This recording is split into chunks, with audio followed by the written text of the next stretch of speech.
All right, ready for a deep dive. Today we're tackling Indonesian education. Yeah. Specifically, this 2024 document you shared, Panduan, Pembelajaran dan Asesmen.pdf. Yeah.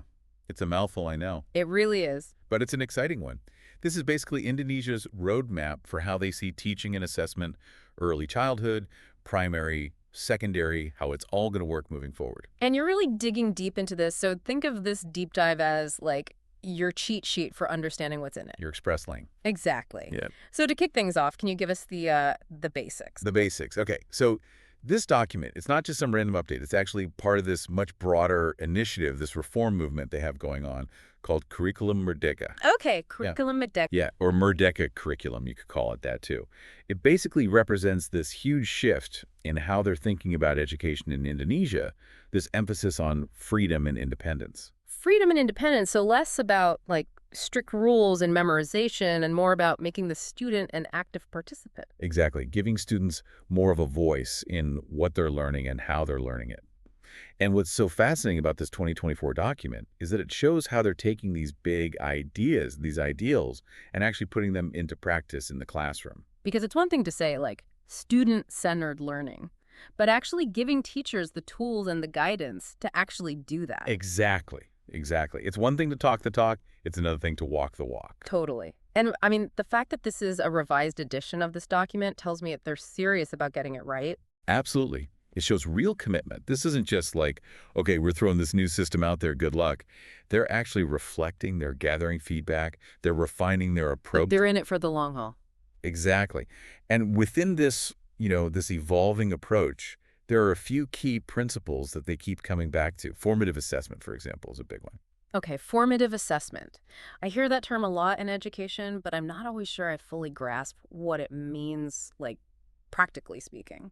It's easy to get tripped up on jargon. Basically, it's about using assessment, using feedback as a tool for ongoing learning. So less like a final exam and more like, a coach giving you pointers during practice.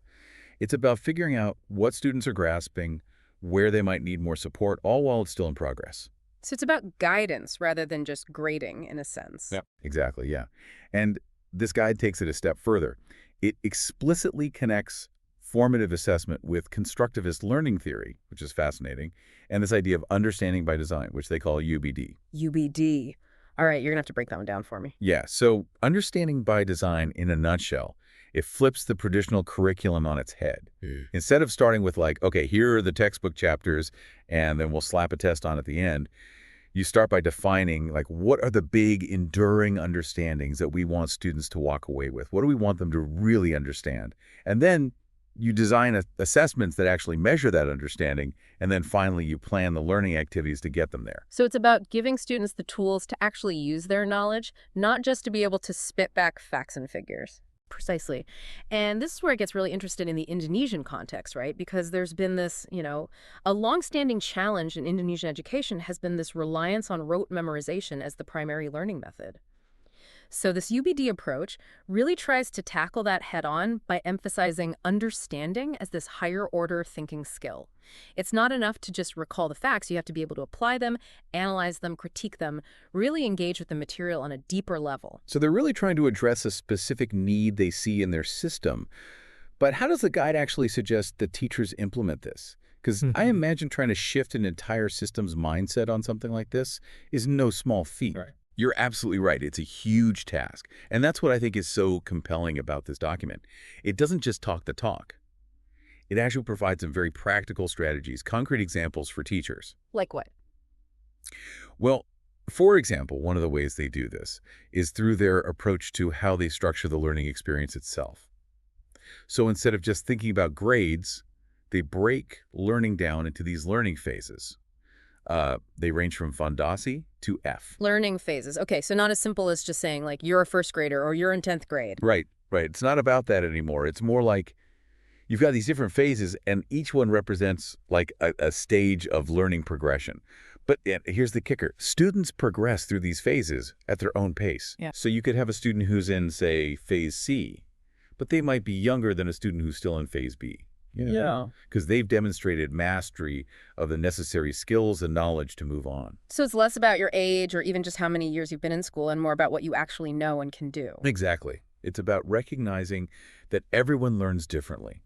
Some students are going to breeze through certain concepts, while others might need a little bit more time and support to really grasp them. Yeah. And this system allows for that flexibility. It's like custom tailoring the learning journey for each student, which is really cool. And actually, speaking of meeting students where they're at, that makes me think of another term that comes up a lot in this guide, teaching at the right level, or TARL. What is that all about? So TARL is all about this idea of differentiated learning. Think of it like a personalized playlist, Yeah. but for learning, right? Right. Instead of this one-size-fits-all approach, teachers actually assess where each student is at in their learning and then tailor their instruction accordingly. So less like a lecture hall and more like a one-on-one tutoring session, kind of. Yeah, exactly. Yeah. And the guide actually gives some really practical examples of how this might look in the classroom. So, for example, let's say a teacher realizes that some students are really struggling with a particular math concept. Yeah. Right? Instead of just plowing ahead at the same pace for everyone, they might group students by their understanding, give extra support to those who need it, while also giving more advanced learners a chance to really stretch their skills. So everyone is still moving forward. It's just they might be on slightly different paths and moving at a pace that makes sense for them. Precisely. And that's where I think assessment really comes into play. Yeah. And, going back to what we were talking about earlier with formative assessment, Right. that's where this really shines. Yeah. Because it's about that constant feedback loop, right? Making sure students are on track. Right. And what's great about formative assessment is that it can take so many different forms. It could be something as simple as a quick thumbs up, thumbs down check for understanding during a lesson. It could be a short exit ticket at the end of class. Or it could even just be the teacher observing students as they're working and giving them verbal feedback, So it's less about like assigning a grade and more about just having this constant dialogue about learning. Exactly, yeah. And this guide even emphasizes involving students in that process, like encouraging teachers to help students learn to self-assess and provide feedback to their peers. Can you imagine how powerful that is? Like kids learning to own their learning, recognize their strengths, identify areas where they want to improve. Right. Setting them up with skills that will serve them well beyond the classroom, too. But I do have a question. If we're moving away from this idea of traditional grades, how do you actually track student progress? Like, how do you know they're moving in the right direction? That's where I think that distinction between formative and summative assessment is really important. So summative assessments like your end-of-term exams, big projects, things like that, they still have a place in this system. But they're not the be-all and end-all. They're more like, they're seen as opportunities to confirm what students have learned through that ongoing process of formative assessment. Hey, so it's like taking a snapshot after you've already been making adjustments along the way. Precisely. And when it comes to actually reporting student progress, the guide encourages a much more holistic approach. So less about just seeing a letter grade on a report card. Exactly. Imagine like you open up your child's report card and instead of just seeing, a B in math, you get this really detailed, descriptive, qualitative description of their problem-solving skills, their ability to apply mathematical concepts to real-world scenarios, even something about their enthusiasm for tackling challenging problems, right? Yeah, that's incredibly valuable. Like, as a parent, that would give me such a richer understanding of my child's learning journey than just a letter grade. It does. And it kind of brings us to, I think, another really crucial aspect that's highlighted in this guide, parent involvement. Because remember, it's all about collaboration. Right. It takes a village. It really does. So it's not like, okay, we'll take care of the education part. You just worry about. Yeah, you just deal with them when they're at home. Exactly. It's not like that.